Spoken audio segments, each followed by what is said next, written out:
네, 이전에 사역하던 교회에서 신방이 있어서 신방을 이렇게 걸어서 가는 중이었습니다.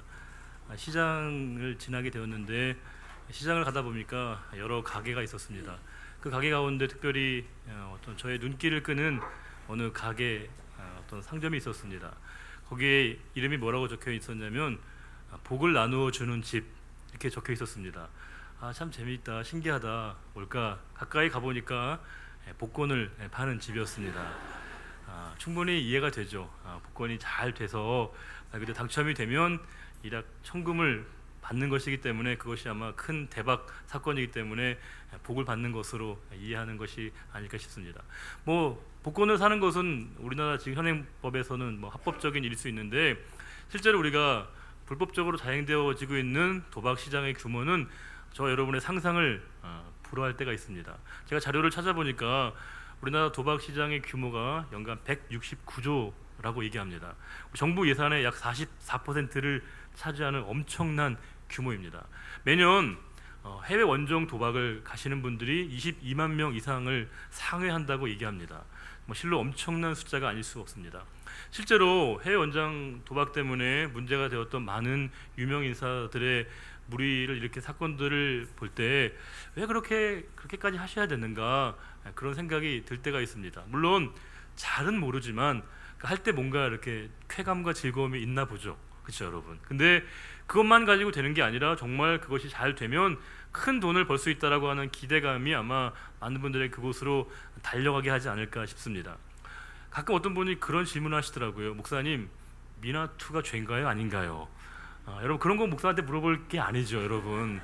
뭐 점 얼마까지가 여러분 도박이 안 되는지는 그건 목사에게 물어볼 질문이 아니고 여러분 스스로가 해결하고 하나님께 답을 얻어야 되는 것이겠죠. 실제로 도박이라고 하는 것은 질병이고 중독인 것이겠죠. 질병은 치료를 받아야 되는 것이고 중독이라고 하는 것은 그것이 사안이 경중에 상관없이 그것을 내가 끊을 수 없을 때 우리가 중독이라고 얘기하지 않습니까? 우리가 어쨌든 이렇게 도박에 빠지게 되고 또 많은 우리가 이런 일들에 관심을 갖는 것은 그만큼 우리가 물질에 대한 많은 관심과 어찌 보면 탐욕이라고 하는 것에 대한 것이 우리 안에 자리 잡고 있는 복의 의미의 상당 부분을 차지하고 있는 것이 아닐까 싶습니다. 우리는 복이라고 하는 걸 참 좋아합니다. 우리의 일상생활 가운데 우리는 이 복이라는 단어가 얼마나 빈번하게 사용되고 있는지 잘 알고 있습니다. 예컨대 우리는 흔히 오복이란 말을 흔히 많이 사용합니다. 자료에 찾아보게 되니까 서경이라고 하는 책에 오복이라고 하는 게 나와 있습니다. 우리의 오복이 있는데 첫 번째는 수, 뭐겠어요 여러분? 장수하는 게 복이라고 되어 있고요. 또 부는 뭐겠어요? 당연히 재물을 많이 얻는 것을 복이라고 얘기하고 있고요. 강령이라고 하는 게 있습니다. 심신이 평안한 상태를 복이라고 얘기하고 있고요. 유호덕이라고 하는 게 있습니다. 우리가 덕을 실천하고 행하는 것을 복이라고 얘기하고 있고요. 고종명이라고 해서 내가 천명에 따라 살아가는 삶을 이 서경에서는 복이라고 얘기하고 있습니다. 사실은 복의 범위는 우리가 무한대로 증가할 수 있는 거 아니겠습니까? 7복 그 이상의 복도 가능한데 우리가 이제 연초가 되면 덕담을 주고받을 때 가장 많이 하는 말이 뭐겠어요? 새해 복 많이 받으세요 라고 인사를 한다는 것이죠. 그만큼 우리는 복이라는 단어를 쓰기를 참 좋아합니다. 우리가 예전에는 이 공인중개소를 흔히 복덕방이라고 불렀습니다. 사실 비하하는 말이 절대 아니죠. 복덕방이 뭐겠어요? 복과 덕이 있는 장소라고 하는 의미거든요. 그래서 우리가 중개 수수료도 지금은 조금 딱딱한 느낌이 있는데 과거에는 훨씬 더 정감 있게 복비라고 불렀다는 것이겠죠. 그건 거래하는 모든 사람들에게 다 복이 전달된다 그런 의미를 담는 거 아니겠습니까? 어떠한 명칭과 어떠한 용어를 사용하든 우리는 이런 복에 대한 많은 관심이 있고 복이라고 하는 말들이 우리에게 대단히 친숙하다는 걸 알 수 있습니다. 그런 점에서 볼 때 오늘 본문의 말씀은 우리에게 상당히 의미가 있는 말씀이죠. 왜요? 오복이나 칠복이 아니라 오늘 말씀 뭘 얘기하고 있습니까? 팔복에 대해서 이야기하고 있는 본문이라는 것이겠죠. 우리가 오늘 본문의 말씀을 조금 이해하려면 우리가 좀 배경적인 전 이해가 좀 필요합니다. 우리가 지난 시간까지는 구약에 있는 말씀을 순차적으로 쭉 봐왔습니다. 그래서 지난 시간에는 우리가 말라기 말씀을 봤는데 말라기가 말자가 끝말자가 아니라고 분명히 말씀을 드렸죠, 여러분. 한 주간이 너무 길어요, 그렇죠, 여러분? 우리가 그 말라기가 끝말자가 아니고 그것이 더 이상 구약을 기록하지 말라 그런 의미가 아니라 뭐라고요? 말라기는 사람 이름이었죠. 말라기의 원래 이름은 아마 말라기야라고 얘기해서 여호와의 사자, 여호와의 메신저라고 하는 의미였을 것이라고 추정을 하고 있습니다. 자, 그러면 이 말라기에 기록된 그 시점부터 이 복음서까지의 그 시간이 진공의 시간이 아니었다는 거예요. 역사적으로 많은 사건들과 또 다양한 일들이 이미 벌어지고 있었습니다. 우리 그 시간을 우리가 신구약 중간 시대, 중간사라고 얘기하는데 시간적으로 얘기하면 약 400년을 헤아리고 있습니다. 우리가 바벨론이 새 세계 제국으로서 팔레스타인 땅 이스라엘을 지배하게 되는데 이 바벨론을 멸망시키고 새롭게 등장하고 있는 제국이 바로 페르시아이죠. 오늘날로 얘기하면 이란 지역을 얘기합니다. 페르시아 제국이 이 팔레스타인 이스라엘 땅을 점령했고 그 이후에 또 다른 제국이 출현하게 됐는데 그것이 바로 알렉산더로 대변되어지는 헬라 시대입니다. 헬라 시대가 이제 새롭게 도래하게 되는데 이 헬라 시대는 그렇게 오래 가지를 않습니다. 왜냐하면 알렉산더 대왕이 상대적으로 요절을 했거든요. 오래 못 살았기 때문에 시대가 짧았고요. 그 바톤을 이어받아서 이 팔레스타인 이스라엘 땅을 지배하던 나라가 있었는데 이 이집트의 톨레미라고 하는 왕조가 있었고요. 시리아의 셀류커스라고 하는 왕조가 번갈아서 이 팔레스타인 이스라엘 땅을 다스리게 되었습니다. 그리고 그 시대를 이어서 이스라엘 백성들이 새롭게 마카비 혁명을 통해서 하스몬 왕가를 세워서 우리가 이스라엘 백성들이 독립을 쟁취하게 됩니다. 이 100년이 조금 넘는데 그때 이 독립을 쟁취하면서 성전을 그들이 새롭게 정화했다, 수리했다고 해서 그것을 수전절이라고 하는 유명한 절기가 있습니다. 영어로 하누카이겠지요. 그런데 이 시대도 그렇게 오래가지 않고 또 거대한 제국의 등장으로 이 시대도 멸망을 고하게 됩니다. 새롭게 출현한 나라가 바로 로마이겠죠.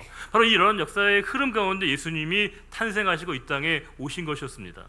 예수님의 출현과 탄생이라고 하는 것은 진공 중에 이루어진 일이 아니라 수많은 역사적인 사건과 많은 다양한 사람들과의 관계 속에서 예수님의 일들이 이 땅 가운데 이루어지게 되었다는 겁니다. 그래서 우리가 오늘 보게 될 이 복음서의 내용을 보게 되면 상대적으로 바울서 시인의 내용이 어떤 논증과 변증과 설명을 위한 목적이라고 할 때 이 복음서의 내용은 뭐예요? 보다도 객관적인 예수님의 상황들을 진술하고 묘사하는데 훨씬 더 많은 의미를 두고 있다는 겁니다. 그래서 우리가 복음서를 읽다 보면 예수님의 말씀, 생생한 예수님의 목소리를 우리가 직접 들을 수 있고 예수님이 어떠한 일들을 행하셨는가를 말씀을 통해서 우리가 확인할 수 있습니다. 그러니까 초보적인 내용이지만 여러분 이 복음서가 우리가 공간 복음서와 사복음서가 조금 다르죠. 공간 복음서는 뭐냐면 마태, 마가, 누가 복음을 우리가 세 권의 책을 공관 복음, 공간이 아니에요. 공관입니다. 공관 복음인 것이고요.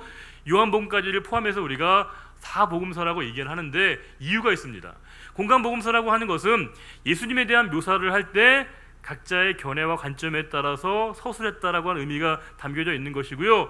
요한복음의 내용은 이 공간복음서와는 현저하게 차이가 있기 때문에 보다 더 영적 의미와 가치를 설명하고 있기 때문에 조금 더 분리해서 다루고 있습니다. 그러니까 사실은 이 마태, 마가, 누가가 쓴 이 공간복음이라고 하는 것은 예수님에 대한 동일한 삶에 대한 묘사를 하고 있는 것처럼 보이지만 그 내용은 각자의 관점과 이해가 조금씩 다르다는 거예요.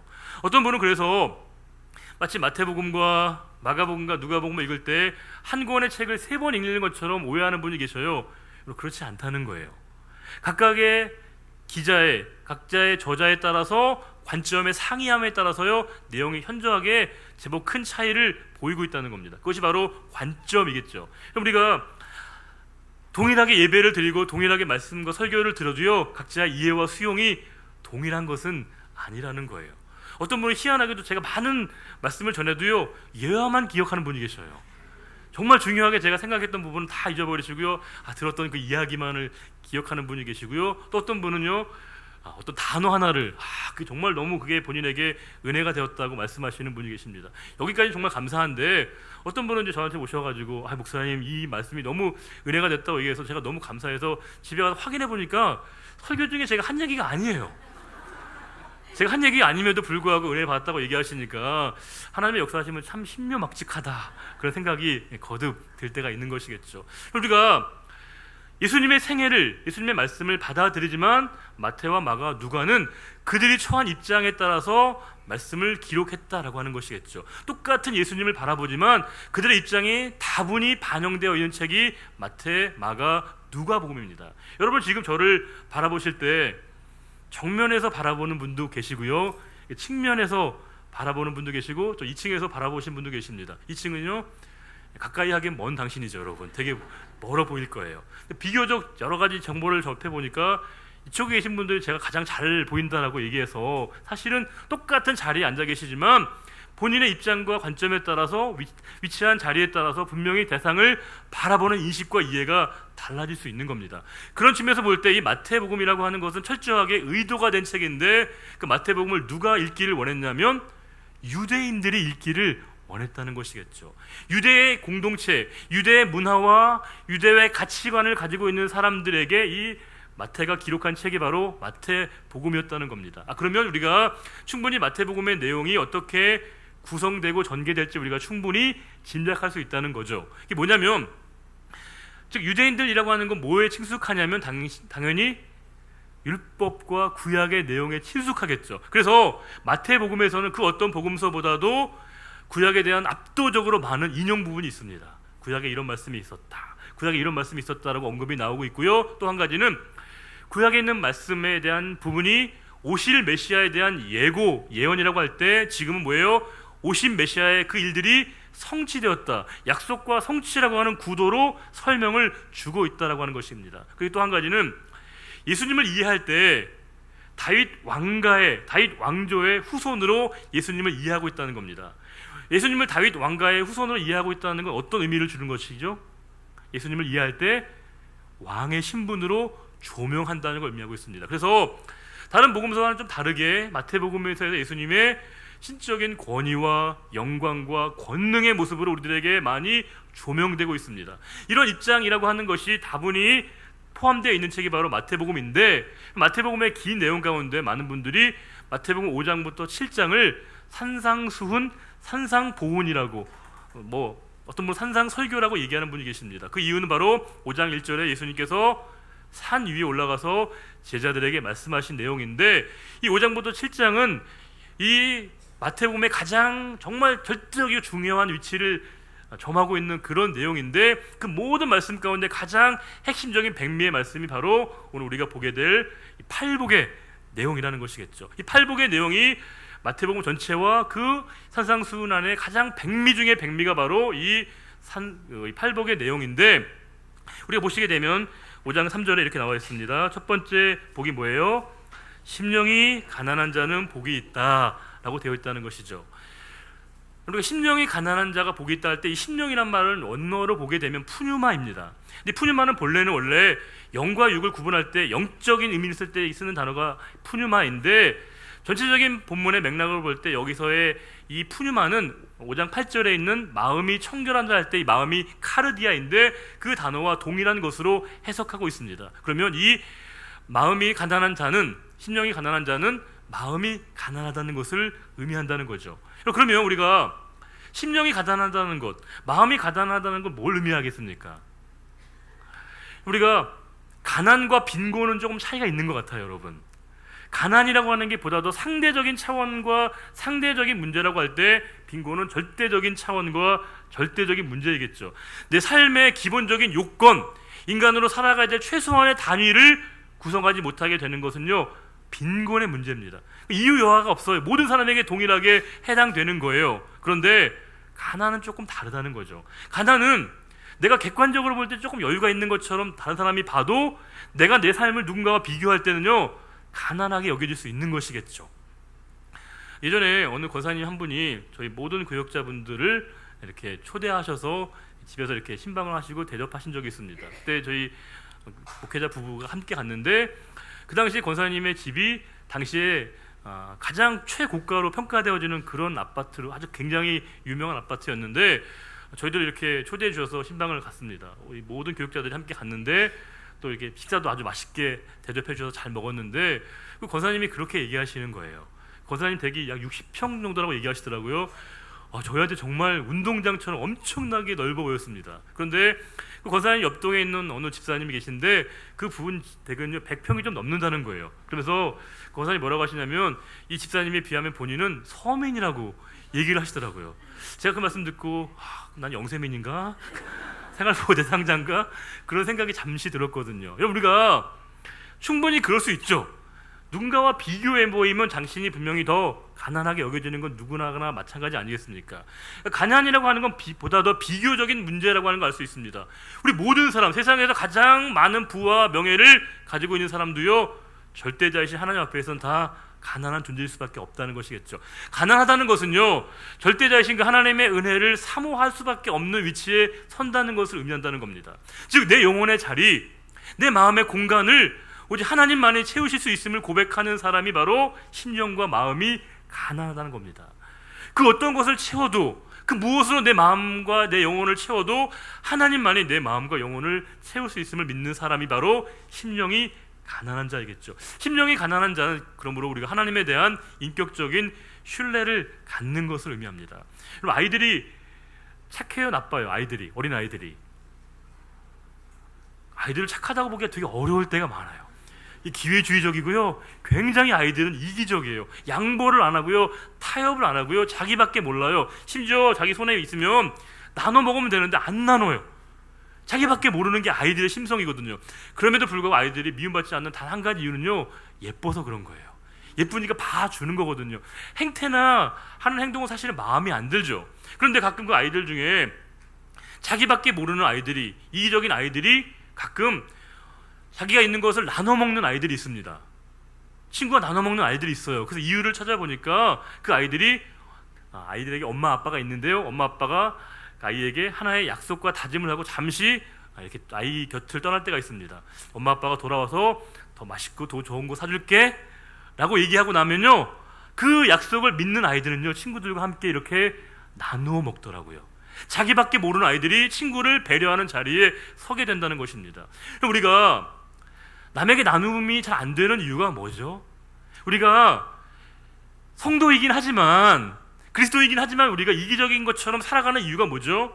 다른 말로 얘기하면 우리가 하나님에 대한 깊은 영적 신뢰가 없기 때문이라는 겁니다. 내가 하나님을 온전히 신뢰하게 되고 내 삶의 빈 자리를 온전하게 채우시는 그분을 내가 소망 중에 바라보는 사람은요, 나눔이 가능할 수 있다는 거예요. 섬김을 가능할 수 있다는 거예요. 바로 그와 같은 자리에 서는 것, 그것이 바로 심령이 가난한 것이고, 그와 같은 사람은 바로 복된 자라고 오늘 말씀은 주고 있다는 겁니다. 두 번째 복이 뭐예요? 4절에 좀 읽어주세요. 애통하는 자가 복이 있다고 되어 있습니다. 이 애통이란 말은 펜데오라고 하는 단어인데요, 극도로 비통과 슬픔에 빠져있는 상태를 얘기한다는 겁니다. 우리가 비통한 경우 많잖아요. 슬픔을 우리가 겪는 경우들 많잖아요. 우리가 슬퍼하고 비통에 빠지는 경우가 어떤 경우이죠? 어떤 상황이 나에게 잘 이루어지지 않을 때 그럴 수 있잖아요. 그런데 오늘 말씀은 이 애통은 애석한 것과 좀 다르다는 거예요. 애석하다는 것은 내가 어떤 일을 이루고자 했을 때 그것을 이루지 못할 때, 내가 그걸 얻고자 하는 소망을 가졌는데 그것을 내가 쟁취하지 못할 때 애석할 수 있는 거예요. 그런데 오늘 이 애통함이라고 하는 건 보다도 좀 차원이 다르다는 것이죠. 애통함이라고 하는 건 궁극적으로 나의 문제와 나의 상황뿐만이 아니라 다른 영혼의 상황과 형편을 돌아볼 수 있는 마음을 함께 가지는 것이겠죠. 저 사람이 왜 눈물을 흘리는지, 저 사람이 왜 고통스에 빠져 있는지, 저 사람이 왜 슬퍼하는지를 함께 같이 마음의 자리에 다가가는 걸 얘기합니다. 그래서 애통한다는 건 가장 강력한 공감 능력을 이야기한다는 것이겠죠. 저 사람의 형편과 상황을 나하고 분리시키지 않고 함께 그 마음의 자리에 참여하게 되는 것이 성경은 복이라고 이야기하고 있다는 겁니다. 세 번째는 뭐예요? 온유한 자는 복이 있다고 되어 있는데, 이 온유라고 하는 말은 프라에이스인데 재밌어요. 이게 뭐냐면 그 어떠한 경우에도 심적 동요가 없는 상태를 프라에이스, 이 온유라고 얘기한다는 겁니다. 우리는 이 온유를 어감상으로 보게 되면 마치 유약하고 나약한 것처럼 생각하는데, 실제로 이 프라에이스라는 건 그렇지 않다는 거예요. 어떠한 경우에도 나의 마음의 중심을 가지고 흔들리지 않는 것을 의미한다는 겁니다. 우리가 흔히 사자성어로 뭐라고 얘기하냐면 외유, 내강이죠. 겉으로는 부드럽고 따뜻하지만 그의 마음 가운데 견실함과 견고함으로 인해서 흔들리지 않는 상태를 말한다는 거예요. 우리가 성경에서 가장 온유한 분의 대명사가 누구이죠? 예수님이죠. 예수님은 가장 영적인 중심을 잡고 계셔서 모든 사람들과 모든 상황들을 포용할 수 있는 그 자리에 서셨다라고 하는 겁니다. 그것이 바로 온유한 것이겠죠. 우리가 성경 보시게 되면 우리가 요한복음 16장 33절에 뭐라고 되어 있죠? 내가 세상을 이기었노라. 주님의 선언이죠. 우리가 요한일서 5장 4절 보시게 되면 뭐라고 되어 있어요? 무릇 하나님께로부터 난 자마다 세상을 이기느니라. 세상을 이기는 승리는 이것이니 우리의 믿음이라고 되어 있는데, 여기서 중요한 건 조사에 우리가 주목할 필요가 있죠. 성경은 우리에게 세상에서 이긴다라고 얘기하지 않는다는 거예요. 세상에서 승리한다라고 얘기하지 않아요. 그거 좀 달라요. 우리에게 뭐예요? 세상을 이긴다라고 말씀하고 있다는 겁니다. 우리가 세상에서의 승리가 아니라 세상을 이긴다라고 하는 것은 전혀 다른 그 승리의 길을 걸으셨던 그 주님의 길에 내가 동참하고 참여하는 것을 의미한다는 겁니다. 그러려면 내 마음 가운데 온전하게 세상의 이 많은 상황들에 내가 부안해동하지 않으려면요, 내 마음의 중심을 하나님께 고정하고 온전히 그것이 흔들리지 않는 자만이, 내 영혼과 삶의 자리 가운데 하나님의 거룩하심이 채워져 있는 사람만이 영적으로 이 모든 상황 가운데 흔들리지 않는 것이죠. 엄마들이 대치동에 가시게 되면 이렇게 정보를 많이 이렇게 주고받으시는가 봐요. 어느 학원이 어떻다더라, 어느 선생님이 잘 가르치신다더라, 또 이번에 입시가 어떻게 바뀐다더라, 많은 정보를 주고받으셔요. 이해할 수 있는 일이죠. 그런데 여러분, 많은 정보를 받게 되면 마음이 좀 더 안도감과 안정감을 가져야 되잖아요. 그런데 정보를 많이 갖는 분일수록 훨씬 더 마음이 이렇게 뭔가 불안해 보여요. 그러니까 정보가 많으면 많을수록 더 우리가 마음의 위로를 얻고 평안해야 되는데 그렇게 보이지 않는다는 거죠. 최근에 우리 정부에서 부동산 대책을 발표했는데 고민을 많이 하시는 분들 계신 것 같아요. 이걸 팔아야 되나 사야 되나, 대출을 어떻게 해야 되나, 이 많은 상황들을 접하게 되면 우리 마음 가운데 늘 갈등과 고민을 하게 되죠. 저희 어머님 부모님께서 저희 파주의 아파트에 사시는데, 어머님이 한 번은 그러시더라고. 한 번은 약간 좀 근심이 수심이 있는 표정을 하고 계셔요. 그래서 왜 그러시냐고 여쭤봤더니 주변에 아파트 값이 떨어졌다는 거예요. 근데 한 번은 또 너무 표정이 좀 밝아졌어요. 근데 보니까 아파트가 올랐다는 거예요. 어머니 혹시 아파트 파실 예정이에요? 아니라고. 사실 거예요? 아니라고. 이사하실 거예요? 아니라고. 근데 왜 그러시냐고. 근데 그냥 오르면 기분이 좋고 떨어지면 마음이 뭔가 불안하다는 거예요. 예전에 어떤 광고가 그런 광고 한 적 있어요, 여러분. 집은 사는 것이 아니라 사는 곳이다. 나름대로 굉장히 중요한 우리가 통찰력을 주는 것이겠죠. 우리가 그 모든 상황 가운데 환경과 상황은 변화되어지지만 내 마음이 견고하게 되고 흔들리지 않은 평안한 상태가 유지되어지는 게 바로 이 말씀 그대로 뭐예요? 온유한 자가 되는 것이고, 온유한 자야말로 진짜 축복과 은혜의 자리에 있는 것임을 말씀을 주고 있다는 겁니다. 또 한 가지는 뭐가 돼 있어요? 의에 줄이고 목마른 자. 의라고 하는 건 디카이오시는데 하나님의 선하신 성품을 얘기한다는 거예요. 우리가 의에 대한 목마름과 갈급함이 있을 때 그 사람이 바로 복된 존재라고 이야기한다는 것이죠. 사람은 누구나 다 갈급함이 있어요. 갈증이 있습니다. 어떤 사람은 지식에 대한 갈급함이 있고, 또 어떤 사람은 물질에 대한 갈급함이 있고, 또 어떤 사람은 명예와 권력에 대한 갈급함이 있다는 거예요. 우리가 2002년도에 히딩크 감독이 해서 유명했던 말이 있죠. I'm still hungry. 나는 여전히 배고프다. 사람은 다 누구에게나 다 갈급함이 있다는 거예요. 그런데 오늘 말씀은 어떤 갈급함이 우리에게 필요하냐? 의에 대한 갈급함과 목마름이 우리에게 필요하다는 것이겠죠. 저와 여러분, 이 시간 예배를 드릴 때 우리의 자세가 어떠해야겠죠? 의에 대한 갈망과 갈급함이 우리에게 필요하다는 겁니다. 목마른 사슴이 여러분 시냇물을 찾을 때 그 시냇물을 발견하고 그 사슴이 딴 곳을 볼 수 있겠어요? 물을 마시면서 딴 생각을 할 수 있겠어요? 아니죠. 그 물에 집중하는 것처럼 우리가 생수의 근원이신 하나님께 내 모든 마음과 영혼을 집중하게 되어지게 될 때 우리 마음 가운데 의에 대한 갈급함, 하나님의 은혜에 대한 사모함, 예배에 대한 간절한 사랑하는 마음을 갖는 상태가 바로 우리에게 복되다라고 이야기하고 있다는 겁니다. 7절에 우리에게 긍휼히 여기는 자가 복이 있다고 되어 있는데, 이 긍휼하다는 말은 엘레오스인데, 이 엘레오스는 좀 번역하기가 어려운 단어입니다. 그래서 우리가 엘레오스에 가장 상응하는 구약의 단어가 있는데 그게 뭐냐면 헤세드라는 거예요. 헤세드가 바로 이 엘레오드인데, 헤세드는 뭐죠? 하나님의 변함없는 일관된 사랑을 이야기하는 것이잖아요. 그러면 우리가 충분히 이 말씀이 이해가 됩니다.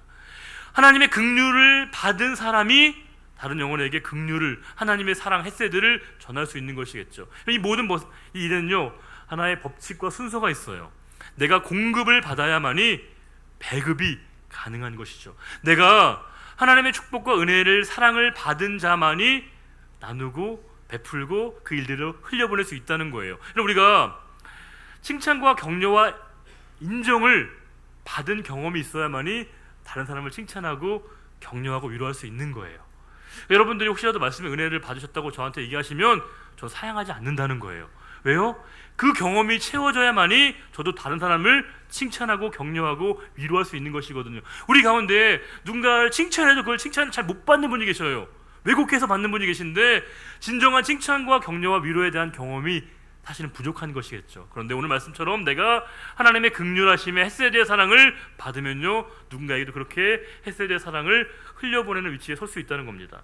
또 한 가지는 뭐예요? 8절에 마음이 청결하다. 마음이 청결한 자는 복이 있대요. 그래서 뭘 볼 수 있다는 거죠? 하나님을 볼 수 있다는 거예요. 마음이 청결하다는 말은 좀 어렵죠. 쉽게 얘기하면 뭐예요? 마음이 깨끗한 거잖아요. 마음이 깨끗한 게 뭐예요? 마음이 청결한 게 뭐죠? 반대로 마음이 깨끗하지 않으면 뭐가 안 보인다는 거예요? 하나님이 못 보인다는 거죠. 살아계신 그 하나님이 발견되지 않는다는 거예요. 우리가 내 마음과 영혼을 무언가가 덮고 있으면, 가리고 있으면 하나님이 안 보인다는 거예요. 그게 뭐냐면 바로 욕심이라는 거죠. 내 욕망이 자리 잡고 있으면 하나님이 분명히 살아계시지만 그분이 잘 보이지를 않는다는 거예요. 우리가 혹시 바둑 줄 아세요? 바둑? 아니 오목이라도, 여러분, 아니면 장기, 아니면 블루마블이라도. 우리가 이런 게임과 시합을 할 때 놀라운 건 내가 직접 경기와 시합을 할 때보다도 옆에서 다른 사람이 하는 걸 볼 때, 그 전문적인 용어로 뭐라고 하죠? 훈수를 할 때 훨씬 더 우리가 놀랍게도 많은 게 보일 때가 있어요. 근데 여러분, 우리가 어줍지 않게 훈수를 두면 큰일 나죠. 상대방과 굉장히 마음이 어려워질 수 있거든요. 그냥 가만히만 있어야 되는데 쉽진 않아요. 놀라운 건 내가 직접 경기와 시합을 할 때의 실력과 훈수를 둘 때 내 실력 가운데 여러분 어느 게 내 진짜 실력일까요? 실력 이상을 사람이 발휘할 수는 없는 거니까 실제 본인의 실력은요, 훈수를 둘 때 그 실력이, 그 눈으로 보는 게, 남의 경기를 볼 때 그 실력이 내 실력인데 왜 내가 시합할 때, 내가 경기할 때 그 실력 발휘가 안 되는 거죠? 그렇죠. 내가 경기와 시합을 할 때는요, 상대방을 이기려고 하는 마음이 훨씬 더 강한 거죠. 그것에 대한 욕심과 욕망이 표현되어지게 될 때 결국은 내가 분명히 보안이 보이는 그 길이 나에게 보이지 않는다는 거예요. 하나님은 볼 수 없다, 하나님 안 보인다라고 얘기하는 거, 다른 말로 얘기하면 뭐예요? 내 마음 가운데 다른 욕심과 욕망이 내 마음과 영혼을 차지하게 되면요, 우리는 볼 수 있는 그 하나님을 못 본다는 거예요. 하나님의 살아계심의 그 역사하심의 길이 보이지 않는다는 거죠. 우리에게 감사한 건 뭐예요? 우리 마음과 영혼 가운데 이 청결함과 깨끗함을 통해서 우리에게 하나님을 볼 수 있다는 것 자체가 이미 성도가 누리는 아름다운 축복이라고 하는 것입니다. 또 한 가지는 뭐예요? 화평케 하는 자가 복이 있다. 이 화평케 하는 말은 뭐냐면 평화를 일구는 자라고 하는 것이겠죠. 에이레네가 평화인데 우리 가운데 평화를 만들어가는 사람이 복되다라고 얘기하고 있어요. 우리는 싸움과 갈등이 있을 때 성도가 가면 거기에 싸움과 갈등이 중단되게 되고요, 그곳에 하나님의 평화가 임하게 되어야 마땅한 것이겠죠. 우리가 가게 되면, 그리스도의 은혜의 전령자로서 우리가 가게 되면 막힌 담이 허물어져야 마땅한 것이겠죠. 근데 가끔 우리가 좀 안타까운 얘기를 들어요. 예수 안 믿는 분들은요, 극심하게 싸우고 치열하게 막 싸움을 벌여도요, 막걸리 3잔이면 끝난다는 거예요. 그 정도면 모든 문제가 해결될 때가 많다는 거예요. 근데 우리는 이게 잘 어려워요. 한번 마음이 틀어지고 감정이 이게 상하게 되면요, 용서가 잘 안 되는 거예요. 정말 우리의 기도는 막걸리 3잔도 안 되는 건가? 그런 고민이 들 때가 있다는 것이겠죠. 우리에게 믿음이라고 하는 것은 말 그대로 모든 상황 속에서 그 모든 일들을 받아들일 수 있는 용기를 갖는 거 아니겠습니까? 내가 속한 그 자리에서 하나님의 사랑으로 말미암아 평화를 일구는 자의 삶이라고 하는 것은 하나님의 자녀의 칭함을 받는 복을 내가 누릴 수 있다는 걸 얘기하고 있다는 겁니다. 마지막으로 8번째 복은 뭐예요? 의를 위하여 박해를 받은 자가 복이 있다. 여러분, 제가 예상했던 것처럼 아무도 아멘을 안 하세요. 왜요? 의를 위하여 박해를 받은 게 복이 있다. 의를 위하여 박해받는 게 옳다. 의롭다. 이건 우리가 충분히 동의하는데 이게 정말 복이야? 이게 진짜 복일까? 그런 생각이 있다는 거죠. 우리가 생각하는 복은 뭐예요? 우리는 상대적으로 우월한 조건을 내가 획득할 때 그가 우리가 생각하는 복이잖아요. 그러니까 우리가 생각하는 복은 다 뭐예요? 상대적인 거예요. 내가 더 많이 가져야 되고, 더 많이 누려야 되고, 더 높이 올라가야 되고, 더 멀리 가야 우리가 생각하는 복인데 여기 그런 내용이 하나도 없다는 거죠. 이 말씀, 이 8가지 복을 우리가 망라해서 이 8가지 복을 하나로 깰 수 있는 단 한 가지의 고리가 있습니다. 그게 뭐예요? 이 모든 복은 다 하나님과의 친밀함이라는 겁니다. 하나님과의 거리를 얘기한다는 거예요. 내 삶의 방향과 자리가 하나님께로 가까이 간 사람이 복되다라고 얘기하는 거예요. 우리가 이 말씀을 잘 보게 되면 실제로 이 말씀은요, 복에 대한 내용이 아니에요. 팔복에 대한 내용이 아니라 복을 받은 사람에 대한 내용을 하고 있다는 겁니다. 우리가 시편 1편 1절이 뭐라고 시작되죠? 복 있는 사람. 거기도요, 복에 대해서 개별적으로 상황을 얘기하는 게 아니라 복된 존재, 복된 사람에 대해서 이야기하고 있다는 겁니다. 우리는 흔히 복을 어떻게 생각하냐면 조건의 개선, 상황의 변화라고 우리가 생각한다는 거예요. 내가 바라고 기대했던 그 상황과 조건으로의 변화가 되어질 때 그것이 복이다라고 생각하여지는데, 성경은 조건과 상황의 변화가 아니라 내 존재의 변화를 복이라고 얘기한다는 거예요. 내가 얼마나 축복된 존재인지를 깨닫는 그 자리가 바로 진짜 축복이라고 하는 것이겠죠. 우리가 살아가다 보면 세상이 그어놓고 세상이 설정해놓은 그 복이 많잖아요.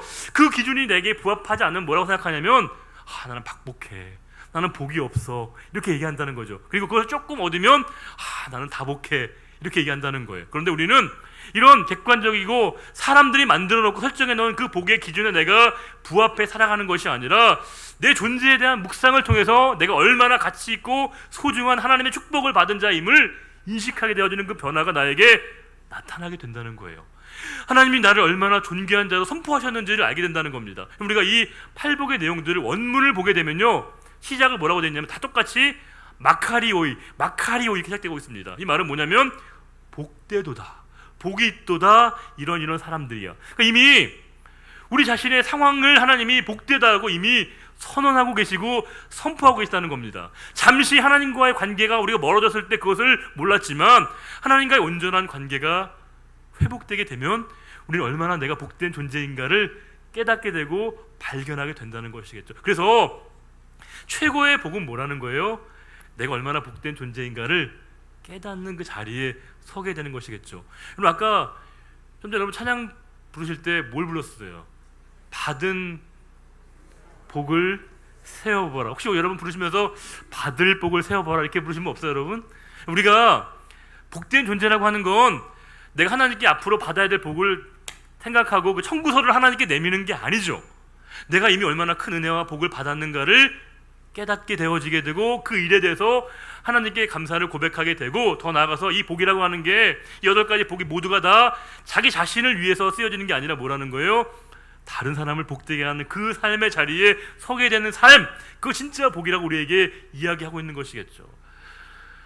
어느 교회에서 중고등부 수련회를 마치고 난 다음에 사고가 났습니다. 물놀이 중에 한 아이가 이 물에 이렇게 빠져서 익사해서 숨을 거두는 큰 사고가 벌어지게 되었습니다. 교회 학교에서 간간히 벌어지게 되는데, 그런 일이 벌어지면 교회가 큰 시험에 닥치게 되고요, 또 몇 년 동안 수련회가 참 어려워지는 경우들이 많습니다. 그 교회도 진짜 큰 어려움을 당하게 된 것이겠죠. 그런데 그 아이의 부모님이 보여준 참 행동이 그 성도님들에게 큰 감동을 주었습니다. 그 분들이 장례를 마치고 난 다음에 예배당에 오셔서 성도님들에게 이렇게 감사의 말씀을 전하는 거예요. 뭐냐면 이 모든 장례를 통해서 위로해 주신 성도님들께 일일이 감사를 표현하게 되었고, 또 지금 내가 다 이해되진 않지만 여기에도 하나님의 뜻이 있는 게 아닌가 생각하게 되었다라고 하는 것이겠죠. 우리 아이가 지금 한참 어린데 하나님 이 땅 가운데 죄에 물들지 않고 마치 손양원 목사님의 아들의 고백처럼 하나님 먼저 불러가신 것이 아닌가, 거기에도 하나님의 뜻이 있을 수 있다라고 생각하는 그 고백을 통해서 많은 성도님들에게 큰 감동을 주었다라고 하는 겁니다. 그 고백은 오직 자기 자신의 삶의 근거를 하나님께 두지 않으면요 불가능한 겁니다. 내 마음의 영혼의 자리를 하나님께 생각하게 되고 내 삶의 자치가 가장 큰 복된 자임을 깨닫는 사람만이 다른 영혼을 회복해 하고 살리는 그 일들 가운데 쓰임 받을 수 있는 것이겠죠. 사람들은요 얼마나 지금 힘들어하는지 모릅니다. 얼마나 많은 좌절 가운데 있고 얼마나 많은 절망 가운데 있는지 모릅니다. 인생의 중심에서 밀려가서 내가 인생에 이렇게 항상 구석에 있다라고 생각하는 자조 섞인 사람들이 얼마나 많은지 모릅니다. 그런데 우리가 그때 해줄 말이 있는 것이죠. 우리는 얼마나 복이라고 하는 것이 하나님으로부터 비롯된 것임을 사람들에게 말해주고 보여줘야 될 소중한 책임이 우리들 모두에게 있는 것이죠. 과거에는 이 팔복의 내용과 산상수훈의 내용을 천국윤리라고 불렀습니다. 천국윤리. 고상하게 얘기해서 천국윤리죠. 사실은 여기 의미가 있는 거예요. 천국윤리 앞에 가로 안에 이 말이 있는 거예요. 이 땅에서는 불가능한, 이 땅에서는 가당치 않은 윤리라고 하는 의미가 담겨 있었는데 그렇지 않다는 거예요. 이 말씀이야말로 바로 우리의 삶의 현장 가운데 분명하게 우리가 경험하고 입증해야 될 중요한 축복이라고 하는 것입니다.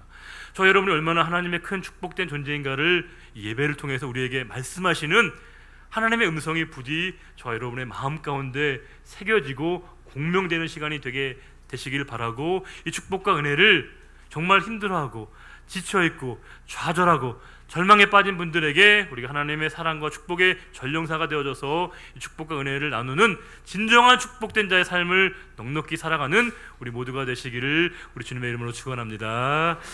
기도하겠습니다. 아버지 하나님, 감사합니다. 오늘도 저희들을 예배 자리에 불러주시고 예배자로 저희들을 불러주시고 세워주신 하나님께 무한 감사드립니다. 예배드림이 축복임을 알게 하시고 구원의 자리에 서게 하신 것이 얼마나 큰 은혜인가를 깨닫게 하신 것 감사합니다. 우리에게 구원의 은혜 가운데 거하게 하셨사오니 이 축복과 은혜를 삶의 현장 가운데 나누고 베풀고 섬기는 자의 삶을 살아갈 수 있는 우리 모두가 되게 하시고 교회됨이 세상을 섬기는 것에 있사오니 우리가 받은 바 축복과 은혜를 온전히 하나님이 기뻐하시는 가운데 쓰임받는 우리 모두가 되게 하여 주옵소서. 그 일에 쓰임받는 우리 교회가 되기를 간절히 소원하오며 존귀하신 우리 주님 예수 그리스도의 이름으로 축복하며 기도드리옵나이다. 아멘. 다같이 일어나셔서 찬송가 191장 함께 찬송하시겠습니다.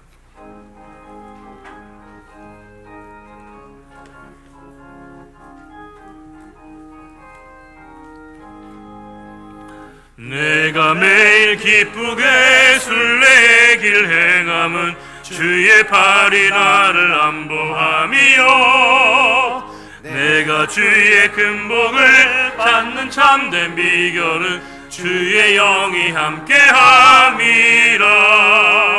성령이 계시네, 할렐루야 함께하시네. 좁은 길 걸으며 밤낮 기뻐하는 것 주의 영이 함께함이라. 전에 죄에 빠져서 평안함이 없을 때 예수 십자가의 공로 힘입어 그 발 아래 엎드려 참된 평화 얻음은 주의 영이 함께함이라. 성령이 계시네, 할렐루야 함께하시네. 좁은 길 걸으며 밤낮 기뻐하는 것 주의 영이 함께함이라. 나와 동행하시고 모든 염려하시니 나는 숲의 새와 같이 기쁘다. 내가 기쁜 마음으로 주의 뜻을 행하면 주의 영이 함께함이라. 성령이 계시네, 할렐루야 함께하시네. 좁은 길을 걸으며 밤낮 기뻐하는 것 주의 영이 함께함이라. 세상 모든 욕망과 나의 모든 정욕은 십자가에 이미 못을 박았네. 어두운 밤이 지나고 무거운 짐 벗으니 주의 영이 함께함이라. 성령이 계시네, 할렐루야 함께하시네. 길을 걸으며 밤낮 기뻐하는 것 주의 영이 함께함이라.